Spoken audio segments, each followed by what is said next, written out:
Welcome to Unlearn, where we talk to industry leaders about unlearning how we go to market. I'm Kelly Sarabin, and I run Tech Partner Enablement and Advocacy at HubSpot. And I'm Asher Matthew, co-founder of Partnership Leaders. The old ways of going to market are getting more expensive and less effective. To thrive in an era of digital transformation, you have to go to market differently. Let's find out how. So we're just going to roll straight in, right? So, James, what's top of mind for you? So I think what I'm thinking a lot about these days are really like the fact that Gary Vee has been talking about being a media company and companies acting like media companies for almost a decade now, and we're still not doing anything about it. In B2B land, people are still not. We're not even close to operating like media companies. We know content marketing's changing. We see the proof in like the folks like Chris Walker who go from zero to building a $20 million business in 3 years by literally doing that, just becoming a media company. And we're not heeding to that. Dave Gerhardt's doing it. You're seeing these other, like Vidyard's doing it with Sales Feed and their media brand. And it's still there's nobody. There's very few people. Audience Plus is talking about it. We're talking about it, but there's very few people talking about like how do you actually operationalize becoming a media company?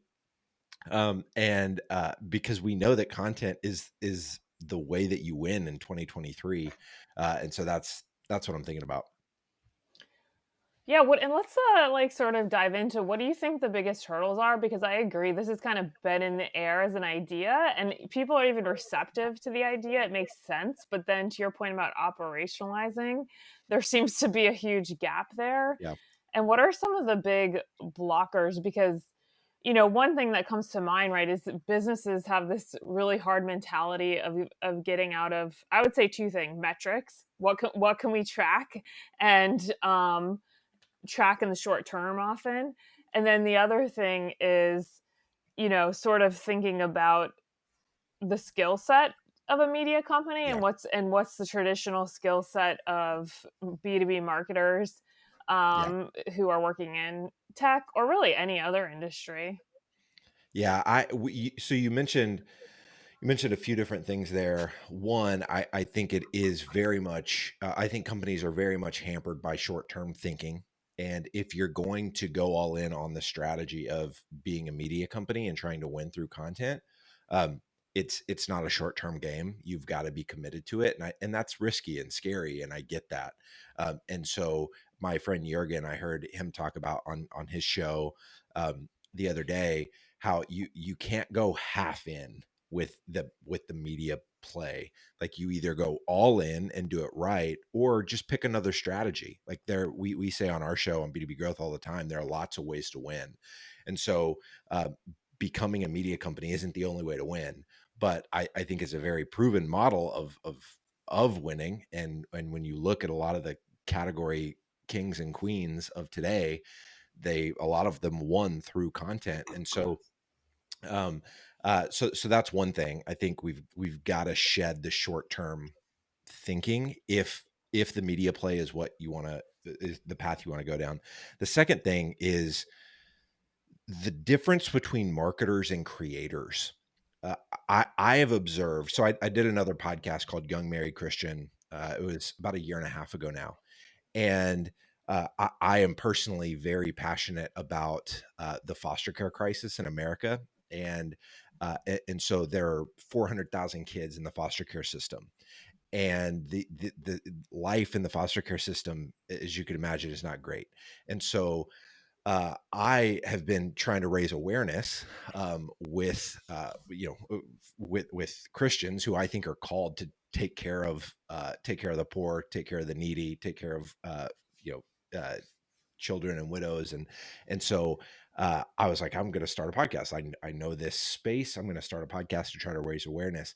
And I've been talking to a lot of Christian influencers that have amassed, tens or hundreds of thousands of followers online. And we're running that playbook to try to grow the following for the show and to increase our influence in that space so that we can get more people thinking and considering foster care. And in that process, it's been fascinating to me how much it's helped me in my day job, so to speak, with Sweetfish, because I've seen these creators. We fly them to Orlando, we record in a studio, and I get to spend a day or two with these creators. They think differently than marketers. They are consumed with the human on the other end of the content. They're consumed with their audience. They're not consumed with converting their audience into a particular thing. And so a lot of them, surprisingly, I was actually really surprised that a lot of them don't make a lot of money because that's not what they're consumed with. And so as I started wrestling with like, okay, I live in B2B marketing land where all of these marketers are phenomenal at converting attention into revenue, but they're awful at building audiences because they're not consumed with what an audience wants to hear. They're consumed with converting into revenue. And so when I first started talking about this, it kind of came across like I was crapping on marketers and praising creators. But the reality is we need both. We need creators and we need marketers. The problem is that I found that a lot of marketers consider themselves to be creators and they're not. Like, have you actually Interesting. built an audience of, even 10,000? At first I said 50,000, but have you built an actual audience? Because I've got a 30,000 person following on LinkedIn. I still don't consider myself a creator. I don't think I'm not obsessed with coming up with the right hook or the right angle or the psychology of what goes into really thinking through what is going to engage someone's heart or mind in a certain way that makes them want to share this certain piece of content. Like I'm just not wired that way. I'm trying to hire those kind of people on our team because I want that to be a skill that we have in our agency that we can deploy for our clients. But it's a very different skill set. And so I think creators have this like understanding of human psychology. They also understand nuances of social platforms that most marketers aren't even close to understanding. Like when I talk to these creators, when I was talking to them with when they were in town for Young Married Christian, it was crazy, like the nuances of the algorithm that they understood, and like, and that's I gotta push yeah. back on that. I'm a marketer. I think marketers know that stuff like the back of their hand because it's the science of marketing, right? And Why everybody's aren't they always. executing on it? Do you think? But I think that so I think your point about the difference between a creator and a marketer is 100% valid, and that authenticity, personal touch, and engagement, because marketers can build a list of 30,000 no problem, but what's the engagement? What's the loyalty? Usually Yeah. it's low because of the point you're saying, which is they weren't trying to build a personal connection with that list. They were only thinking, how can I build this list so they'll click through my content, Yes. click through the demo, my salesperson will call them up. That's what they're laser focused on, is that sort of conversion funnel. But the creator persona is thinking about, how do I form this engaged personal connection at scale, which is a Yeah. very difficult skill, right? Because Yeah. most of us kind of have a sense of how to form a personal connection on like Yeah. a small one-to-one. Not all of us, but most of us. But doing it at scale, I mean, it's an It's hard. incredible skill, right? And not Yeah. everybody has it. And I think the question for B2B tech companies is, how do you hire this skill and also allow it to operate as it is designed to operate and not try to pull it into that funnel? Because I Yeah. think that's what, and we've seen a lot of acquisitions, right? Like I work at HubSpot, we acquired The Hustle. Yep. I think right now, I mean, it was pretty recent acquisition, but the brand has continued to operate. But I think it'll be interesting to watch companies that are saying, hey, we're just going to acquire because we don't have the skill set to build it. But then what will happen? Will those creators remain autonomous and have that freedom to, because businesses want control, right? Like they want to Yep. control the narrative, and you have to let a creator say things that are personal or maybe Yeah. not like on the dotted corporate line.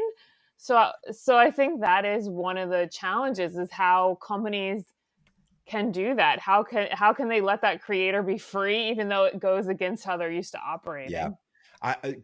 Kelly, it's interesting with you being at HubSpot. I've said on B2B growth before, the reason I think it's brilliant that HubSpot did what they did with the hustle, what Outreach did with Sales Hacker, is I think to me, it seems like, uh, it seems like a play to change your internal culture.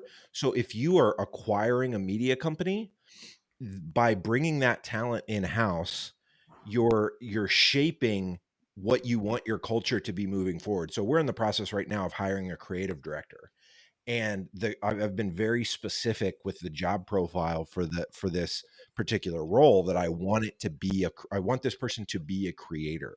So going back to what you said earlier about like, how do we actually do this? I like, I think because there are so many creators out there that are so passionate about the craft and the creation of the content, they don't focus as much on the monetization of it. So I think there's actually more of these creators available to the market, to companies that want to hire this type of person on their team. So long as the culture's good, they give them autonomy and freedom, like you mentioned, which requires like an undoing of a lot of kind of traditional corporate thinking. But I'm seeing more and more companies that are starting to get it. You can get these folks for, at a salary that is not crazy. I mean, you're going to have to pay them well. This is not a $40,000 a year kind of entry level position. I don't think. I think they have immense talent and they need to be rewarded and compensated, like you would think about other roles in marketing. But I think that like, it'll be interesting to me, the culture of HubSpot internally in 5 years, after having the talent that they brought over from HubSpot inside their organization. Like, will other parts of the marketing team start to think more like creators? Yeah, I'm excited to see it play out. It's tough. So in my, let's call it, day gig, right? Because I'm a demand base, right? I've led a little bit of a seat to some of the leading CMOs, Yeah. and when we do our CMO forums, right, like nobody's talking about media companies, and I feel like the construct of, let's call it, venture-backed companies doesn't actually allow for the freedom of a creator to exist just because of the pressure of performing, right? Mm, um and so you've got these creators, which in my definition are people who have actually experienced the pain, whether they experience the pain directly or indirectly. They actually experience the pain, and that's what allows them to be even keel about caring about the topic and producing a lot of content on it, because they really want to make a difference, right?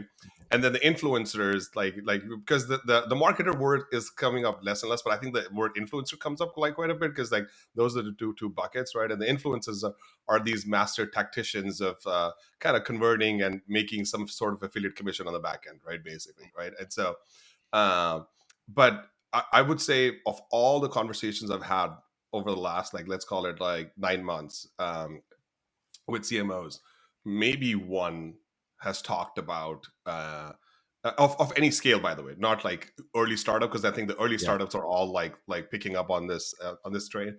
But if you were a company of any scale, they're thinking, okay, how do I get my event strategy going now? How do I get my others work closely with sales on making sure like my joint accounts are being, if I create activity, that they're being followed up on, right? They're not talking about this stuff, and I think there's a long journey here too Mm, around it. It's the right thing to do, because all the B2C brands do it, right? They come across very authentic, yeah. at least the good ones do. But the B2B brands just don't. So I thought I would just drop that data Yeah. point in, Do because you we're talking about find, HubSpot, but Asher, HubSpot that is just a very different company. are they talking about, your perspective is really interesting, because like, are they talking about community? So they are talking about community, and it's interesting, because like they were talking about community before too. It's not that the community, just like this whole thing about like community led growth just became a big thing because of like it's kind of like because of COVID primarily, Yeah. right? Yeah. And I'm close to it because of the work we're doing at Partnership Leaders, right? So, but the companies they, I would say companies were talking about conference more than community. Mm. Even today, right now, right? The dialogue and like the CMOs is like, what is our conference going to do, and where is it And going to be, and what is it and going to be like, and stuff like that. and when they're talking about their conference, are they talking about a conference for their industry as a whole, like the industry they serve, or is it for their customers? It's primarily for prospects. Okay. Interestingly, like So they'll what's bring the interesting to customers me, there to pitch to the current playbook is like bring the customer. It's an old playbook, but it's just being renewed, bring refreshed again. They're like, customers, have the yeah, customers yeah, do the bring selling. them together. The companies that try to do this so there's another case of mistaken identity also, right? Like you have these venture backed companies or like companies of scale that will put on industry conferences, and they're like, inherently the people that come to it, they're like, this is not an industry conference, this is just a customer conference, I'm going to go to it, right? Because like the industry conference is supposed to be thrown by an entity that has nothing to do with the vendor, right? Whether you're a technology or a data vendor, right? So so these are some data points that just I have access to, and I was like, Yeah. as you guys are talking, it's a super interesting conversation, but I'm like, I don't see it anyway. It does not come Yeah. up in any of our Slack channels. It doesn't come up in any of our emails and stuff like that. And so I feel like you need like some anchor CMOs that are a little bit more. Uh, I would even say not not from B2B SaaS, but they're from Mm. B2B other things. Because Interesting. I found that like those people are actually very open to like trying new things out versus the B2B SaaS guys are like, hey, my board basically told me this playbook, and we Yeah. have 50 companies, and 49 of them use this playbook. So let's just use this playbook. Yeah. I think that there's a little bit of a trend happening still on the community level, and maybe part of it has to come from the CEO as well, because a lot of times CMOs are under that short-term pressure to get those leads and those MQLs up, and community is never going to be that short-term answer. But when you have a CEO that gets it, then I think you get the same time that sort of the brand group gets, right? Like they usually have longer term metrics as well. But Amplitude, I think, acquired Mind the Product, which is just an industry group. Mhm. I know there's Slack groups that are it used to be called what is it? It used to be Fishtown Analytics, and then they changed. But it's a data analytics company, and they have a Slack group in the tens of thousands that are, because they're based on an open source technology, and it's just people helping each other around this technology. And I think that Well, DBT open source Labs, products, and yes, DBT Labs would be, I think what you're talking about. But like they have like yeah, 7,000 or a number of people, and when you talk to them, they're like, wait, we started like this, and we realized that part of our business is actually a different company. Mm. And the so, community. yeah, the community But that community is like a great source for them, yeah, they were like, and, it and helped us a lot. But like as we look at our construct of our company, we're like, we have a software company and we have a community company. We actually manage it like that. Mm. Oh, And- yes, which goes yeah. back to our original point, I think, of recognizing what things are and ensuring they're operationalized in the way that they need to be successful, because you can't oppose one. And I would be curious, James, what your take is on a couple things around this, which is, what's the relationship between community and media? Because I Yeah. think that these are two separate but very related concepts. And a more minor note, Asher dropped the word influencer, which I think is interesting. I'd be curious for your take on the difference between a creator and an influencer. Yeah. Is it just terminology? For me, I'll be honest, influencer has a more negative connotation, but I'm not really a social media person. So yeah, curious on those two distinctions and what your You don't take like is. the word influencer, man? I don't, but that's not an objective opinion. That's my personal bias against social I'm not media. even sure that influencers like the word influencer, because I think that it's taken on a more negative connotation. in a lot of circles. So you're definitely not the only one that feels Okay. that way. I think the distinction between community and media is interesting, because I think a lot of people conflate an audience and a community. 100%. And the way I don't know, coming from a church background, I mentioned Young Married Christian earlier. Coming Yep. from a church background, like, community in the church is like small groups. And when you go to church on Sunday, like, Yep. you're meeting with the community in a sense. Like, Yep. there's a bunch of other people in the room that are going to their own small groups, but like the community happens in kind of your Bible study on Wednesday or Thursday, not in the big room where you're worshiping together and listening to the pastor give their, like, Yep. their sermon or whatever. And so I think about that when and translate it over here, and I'm like, community happens in the micro. It's the groups that, like, I'm a part of a couple mastermind groups, and we meet up a couple times a year. And when I get to spend 2 or 3 days with those groups of people, whether it's a mastermind group of other agency owners, or it's a mastermind group of Christian entrepreneurs, like, that's community. We're talking about real stuff. Um, and an audience is built, I think, when somebody has really sharp points of view that challenge people's thinking and that help people think in new and fresh ways. And the audience is consuming that kind of thought leader, or Asher's word, influencers content. And so I think both are good. Again, I don't think it's a matter of like villainizing one to prop up another, but they are very different things. And so you just have to get clear with, what are we trying to do? And so one of the things we tried and failed, quite frankly, at our attempt at community, was trying to do like these monthly, we call them marketing squads. And so every month we would get CMOs or VPs of marketing. We'd get probably 8 to 10 of them a month, to show up on a Zoom call. It wasn't recorded, and intentionally it wasn't recorded, so that they would feel more comfortable sharing, and we would kind of prompt discussion. But the reason we couldn't, I mean, we had a few different people internally try to manage them, and schedules are busy. We clearly could not figure out a way to make the group valuable enough to get 8 to 10 people to show up consistently every month. And so it would always, it was always the call that got canceled whenever they had an emergency or something popped up that they needed to work on.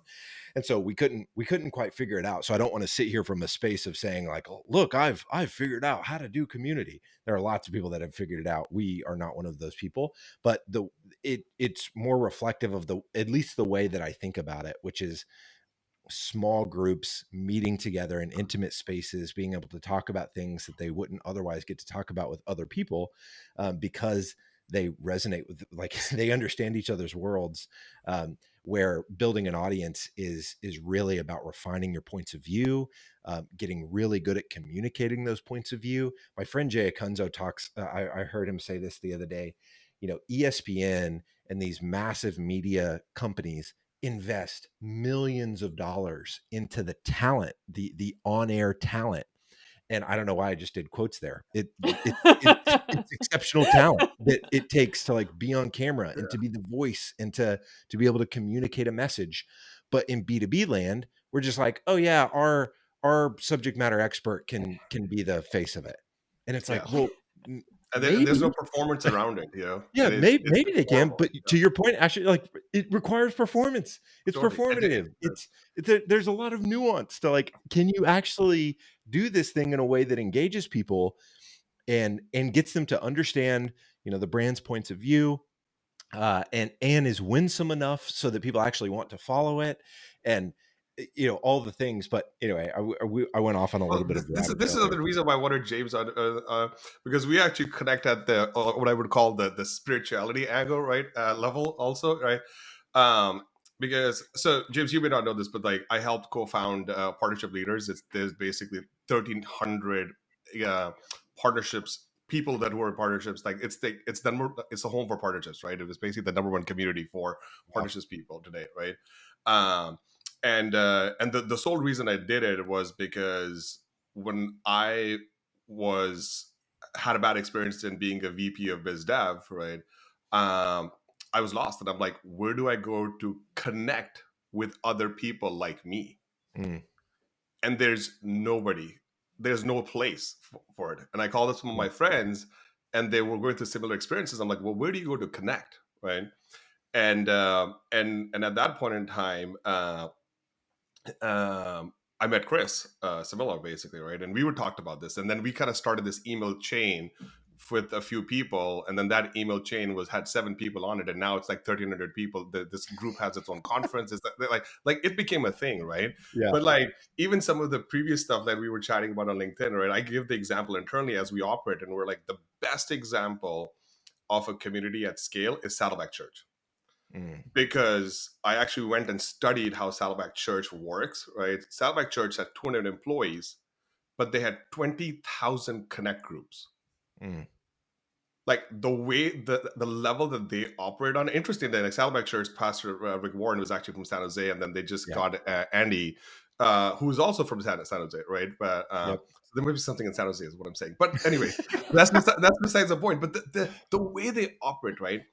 They don't care about the conversation, which I think is what media companies really care about, because the audience cares about the conversation and they want Yeah. to have the conversation and they want to consume content. But at the end of the day, it's really about the conversation and making sure the conversation is widespread, right? Yeah. And then the communities are all about connections, and then you can have scale connections where you have like 500 people at a conference. You can have these like we're doing this let's call it PL experience, as we're calling it, but it's really basically people connecting with other people and their families, Mm, right? smart. And so it's a different level of connection, right? And then Yeah. you have these like small groups that you're talking about. But what Saddleback Church does really well, right? They went from like from the early days. I think they were like, okay, everybody kind of gets together and like talks about their issues that they're going through, and like young couples, they did segmentation really well, right? So they're like young couples with young couples, people with kids, Yep. people that are like You live in empty this part of nesters with empty town. nesters. They got the Yep. segmentation right. I feel like they were such good marketers, right? Yeah. uh, and then they actually went and said, no, the better way to do this, if we just connect what you're learning on Sunday with what you're learning, what you can um, have a discussion around in during the week. And by the way, we're going to broadcast it too. The minute they broadcasted it, they actually became, at least in my humble opinion, they became some form of a media company, because now the audience is huge, Yep. right? But the community aspect of it actually brings the connections Connection. home. And interesting that this Sunday, like literally, I was sitting and I was like, this is such a uh, divine sign for us to all connect, right? In a way, Yeah. because like I'm sitting there, and the pastor goes, "Well, community is how we connect church to you, right?" Mhm. And I'm like, that's kind of what it is. I mean, minus the church part, right? Yeah. Because I think like there's other lives and things that that are happening too. Like not everybody goes to church and stuff too. Yeah. But yes, I would say my way of looking at this is like community is all about connection at scale, at 1 to 1, 1 to 10, Yep. 1 to 100, 1 to 1,000, many to many. Like it's all about that. But the media companies have to nail the conversation. They Yeah. have to know what's on top of mind and what will be on top of mind. Yeah. And that level, they become a little bit of an analyst as well. So I think that the if you look at like I'm a big fan of org design, right? So if you look at like the perfect org design for a community, it's like you have domain experts, you have like educators, you have like facilitators and stuff, and then you're like, if you look at a media company, you're like, okay, you have like the creative people, like you're saying, right? You have the performers, call them Yeah. creators, influencers, whatever it is, and Yeah. then you have the analysts and the researchers, basically, because Yeah. they have to like know how to pick the trends and connect the dots in the Yep. future. Versus the community can connect the dots in the past, right? They don't care. Yep. Like, it's happened, we have to go talk about it as a group and figure out how we can handle it. Yep. And I think that distinction of actually having someone, it's interesting, like the analyst or the researcher, actually having someone on the team that is tracking down what those conversations can be, where most, I think, marketing teams just default to like, oh, well, the topics are going to be the things that most behoove us because we've got metrics to hit and we've got, Yep. you know, Yep. we've got to hit our number. And so there's so much bias in the topics that get selected that it ends up not actually resonating with the people that you want to resonate with, because all you're doing is talking about what's beneficial to you instead of really what's beneficial to them. Yep. Yeah, I think it's worth going into this community at scale notion a little bit more, because I think that's an interesting example, Asher, of because I agree with, I think what James was saying is, I don't think you can have a community that's 10,000 to 1.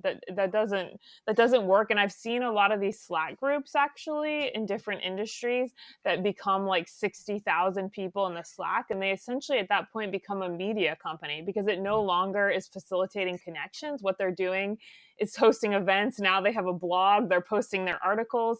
And even if you can pop into a channel and get answers from random people to a question, it doesn't feel like a community anymore, because Yeah. you lost that personal Well, touch. it's a bat phone at that point in time. It's like a phone a friend, right? It's like, well, where's my friends at?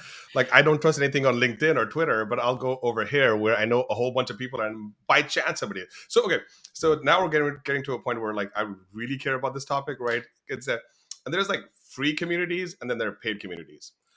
The issue with free communities is they just don't have the resources to actually take that community experience to scale.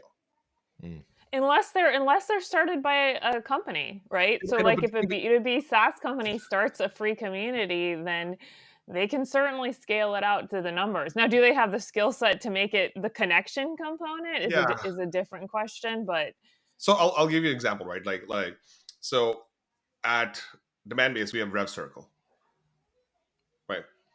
And we have a number of like C-level people there, and then we are also in Pavilion.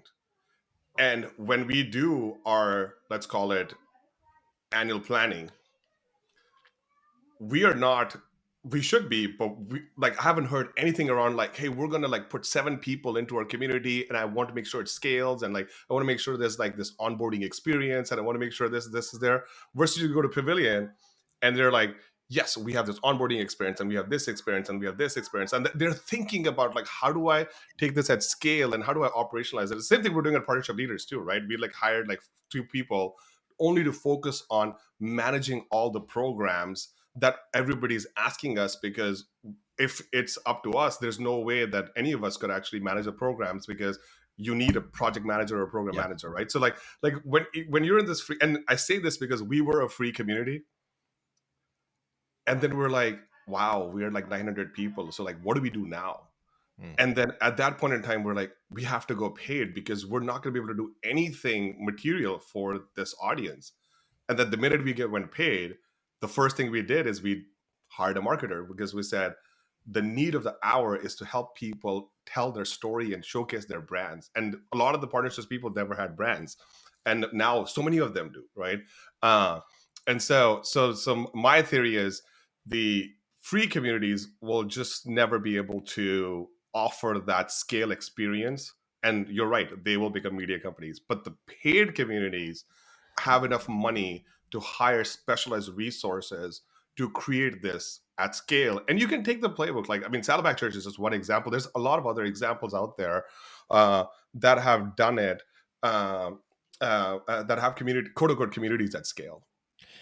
Kelly, I get what you're saying though. Like if you're a venture backed company, you should, I mean, you you can can provide earmark the resources, resources. yeah, to hire I 3 actually people to think focus on that community.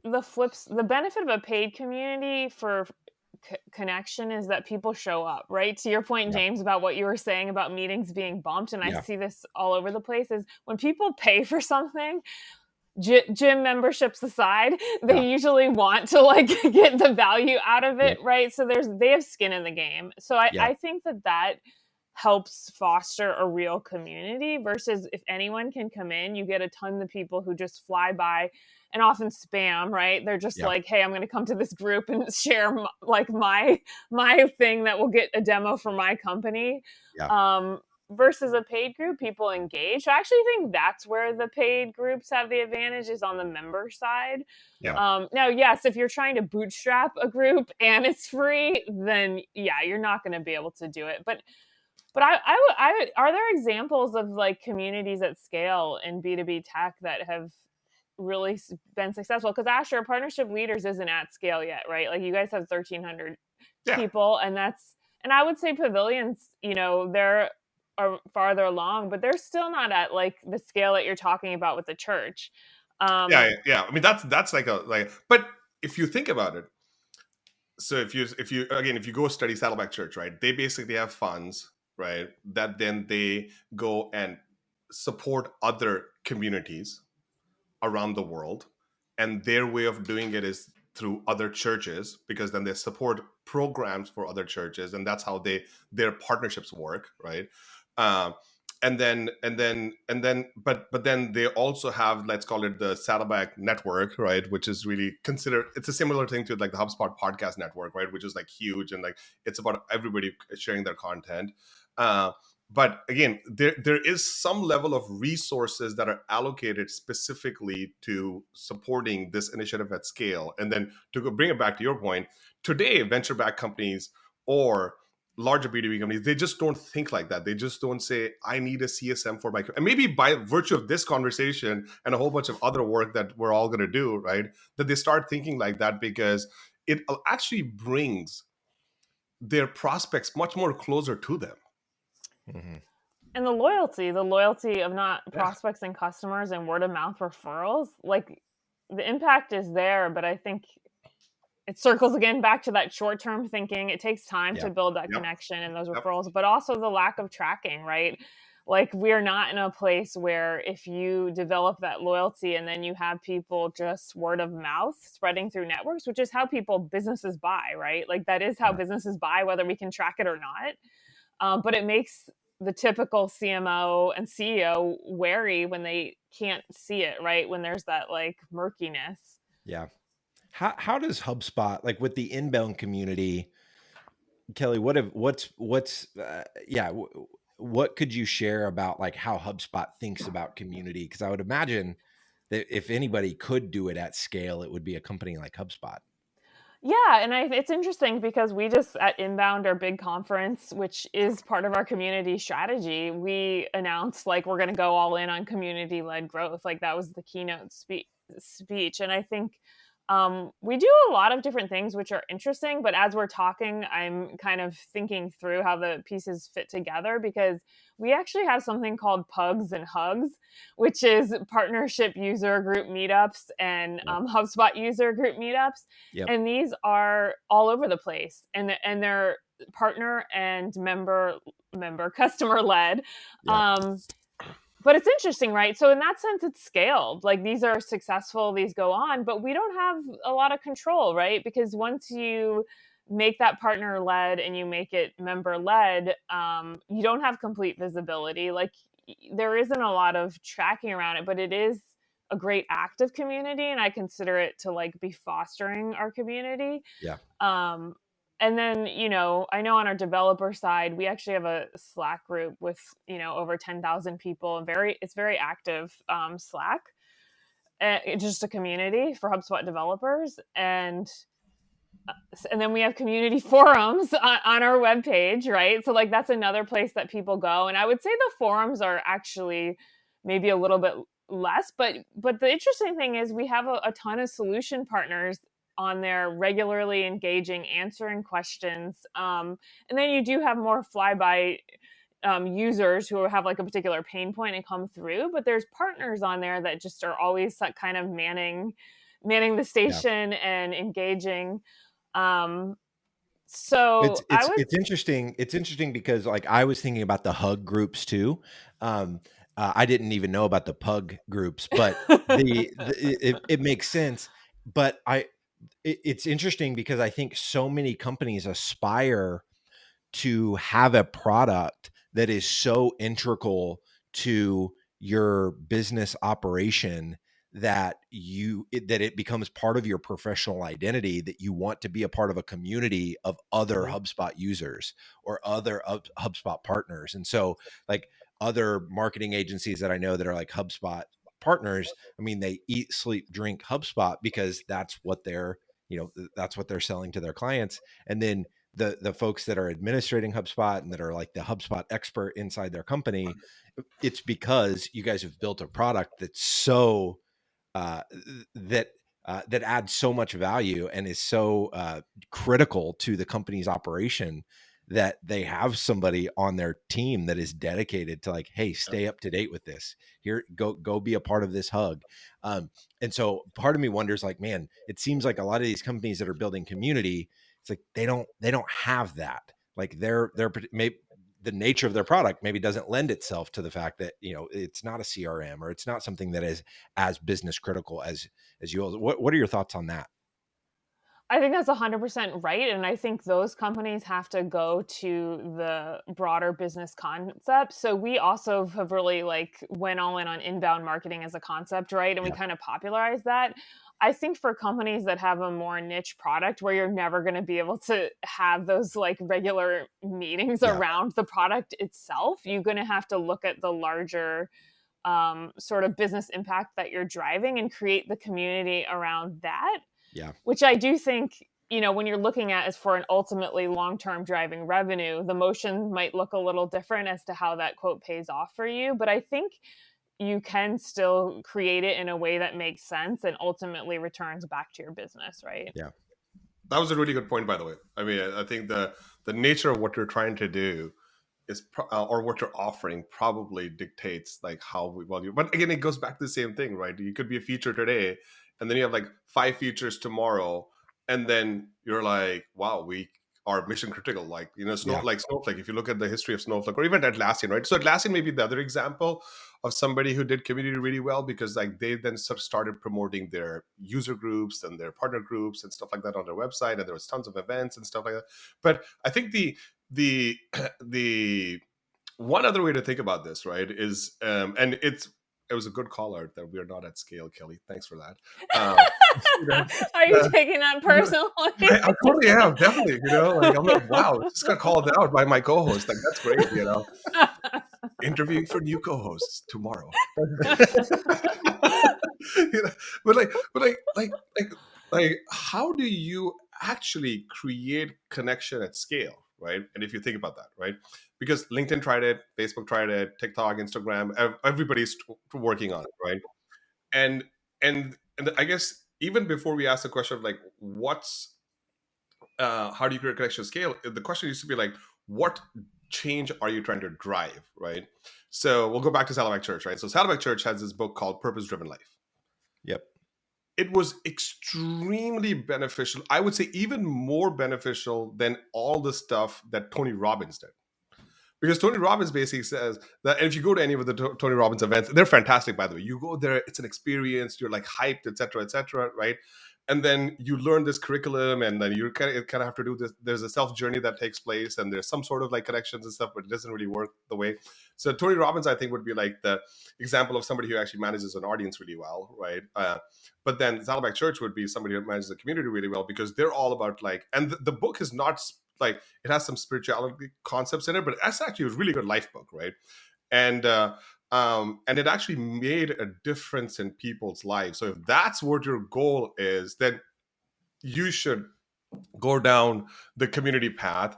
I think a lot of B2B companies, they go down this audience path because they're like, well, I don't really have an audience. I'll go create one, I'll start. And then my end goal really is this conversion. If the Yeah. company's end goal was Wh- like, Yeah. we Which is are what going to keeps them from being able to build an audience in the first place. totally, totally. And if your end goal is like, we are going to change the way, truly, like really, like the CEO, the founders, like, I've been dealing with this problem for 20 years and I just want to solve this now. I feel like those are the people, for one, that really make it big. I was in a company called Avalara, where we felt, the founders actually felt the problem, and they were like, we are going to automate every single sales tax compliance transaction in the world. It was there since the day one I joined. And then when I left, when there were like 3,000 people, I mean, they just got bought by Vista Equity. They're still on the same path. Mm. And they have this community of developers. They have this community of they have this like mini conference and stuff like that. They actually created, maybe they were that may be an example of, James, like a media company, right? Because like they staffed like 7 people on their content team, and there 11 people on their trade shows, and then they were like, we'll go to all these conferences and start creating connections, and then we'll put some content out there and stuff and try to activate it ourselves, because nobody really cared about sales tax compliance, except for all the 175,000 like CPAs out there, or bookkeepers. And then they created this like change, and they're still on it. And if you go to the website, it's still the same thing. Automating sales tax compliance, it never changed, and they made a Yeah. difference. And Yeah. their community is really connected also. So that could be another example. So we got Yeah. HubSpot, we got Atlassian, we got Avalar maybe in this podcast. Yeah. Yeah. I think on the media side, one of the B2B SaaS companies that I have really been admiring, I'm actually going to be co-hosting a series with their CMO on media brands on B2B growth. But his name is Tyler Lassard, and he's over at Vidyard, like a Yep. video email company. Yep. And they just passed 100,000 followers for their media brand, which is Sales Feed. And to hear him, as I've talked to him now a couple times about it, like Yep. they staff that team completely separately. Like the Yep. Sales Feed team has dedicated resources. They've got like an executive, Tyler kind of acts as the executive producer, and Yep. he's Vidyard's CMO. But then they went out and hired a creator, somebody that had already built a following in the sales space. So he already had proven like demonstrable ability to build an audience, because he built one for himself. Yep. They brought him on staff. I think they said they've got somebody that focuses on I think YouTube and newsletter. They've got another person that focuses on a couple other elements of the media brand itself. But I was asking, I was like, does the marketing team get jealous because the sales feed team gets to do like all the fun videos that go viral? And he's like, not really. I mean, if anything, I think the sales feed team is actually inspiring the Vidyard Totally. team Yes. to Done like the right think way. I about totally see it. content differently. Yeah. I'd be curious what their KPIs are. Yeah, so he said they're in the process right now. Like they've been at it for about a year. So they've built this audience of 100,000 people, and I think he said for the first 6 months they were just focused on audience, building audience. So for the last 6 months they've been working on the conversion path of how do we take the audience and still continue to create the content that allowed us to build the audience, but then like how do we mention Vidyard strategically without it being like cringy and like ugh. And so we're going to get into that in the series on B2B growth, but they're ones that I'm really looking at is like they're Anthony Kennedy at Audience Plus is in the early stages of doing this. I think they've come to market with like 3 or 4 different shows, and so they're starting multiple media brands. Profitwell did this really well, and obviously just got acquired for $200 million from Paddle, I think last year, the year before that. And so there's certainly folks out there that have figured this out, but the examples are few and far between, in my opinion. I'd be curious, like, as you go through this, and we'll have you on the show a little bit later in the year, right? I'd be curious to see if there are some innovators out there that are like, hey, we're going to build the audience, but we're going to add the community, because the community is actually the way to, I'm going to probably get called out for this word also, but monetize the audience a little bit, right? Because it's like the natural, because you need to like do things naturally, right? And so if the conversation happen, and then you bring all the conversations into an area where connections happen, then the conversation continues in a place where other people can participate at their own time. Mm-hmm. Naturally, there's going to be macro forces that help a company succeed or not, right? I mean, one, you can have an awesome product, but like there's always a macro trend that like helps the product like really go to that hockey stick growth, right? And so naturally, if that happens, then you experience hockey stick growth. If it doesn't happen, you experience growth, which is still really good, right? Yeah. Right. So maybe at some point in time, and maybe some people are already doing this, right? Like I was just thinking about, as you're thinking, like, okay, well, how do we connect the audience, and then figure out how to like put some KPIs on it. Maybe you're like, the KPIs are community KPIs, and then you have the audience and the community, and then this whole other quote unquote proverbially funnel, that allows people to get closer to you. Yeah. And then they buy. Well, and the media and community synergy, I think that you're alluding to there is key. I think if you do it right, you can have those two things kind of reinforce each other and work well. But I think they are distinct, and as we've discussed, like you have different KPIs, different operational goals. And if this stuff were easy, right? Like these big media companies would all have massive communities, but it's not easy. It's like it's hard enough to just do what Pavilion did, which is community. It's hard enough to just build a media company, which is why you have all these media companies that's all they do is they're a media company. It's why SaaS companies are SaaS companies. Like, so it's not this easy nut to crack to say, oh, every company should be a media company. Well, that's an entirely different business. Like the content has to be so good that it builds a massive audience so much to just, and the content is paid for because other people will pay to get in front of that audience because the content was so good that it amassed such a big one. And like, so this is not easy stuff. I think it's aspirational though for companies to be at least asking themselves the question of how could we resource either developing, really focusing on community or media, but like trying to do both at the same time. I think it would be it's full turn. Be a huge mistake because it's hard enough to just add one of these other components and really do it right in such a way that it can have business impact. All right, I want to be respectful to everybody's time here. I feel like we could all be talking about this forever, but maybe we'll do another episode where we bring James back on. James, if you're okay with this, yes. later in the year, maybe like in September, October time frame, and say, okay, well, what do we had this episode in the beginning of the year. We had this idea of like audience and communities, and like maybe the two of them coming together, working. You have separate resources, separate teams. People to understand what their purpose is, what their identity is, right? And then see what actually happened, right? Were there more companies that we can give an example of other than HubSpot, Avalara, and Atlassian that actually went down this path? But thanks so much for coming on the show.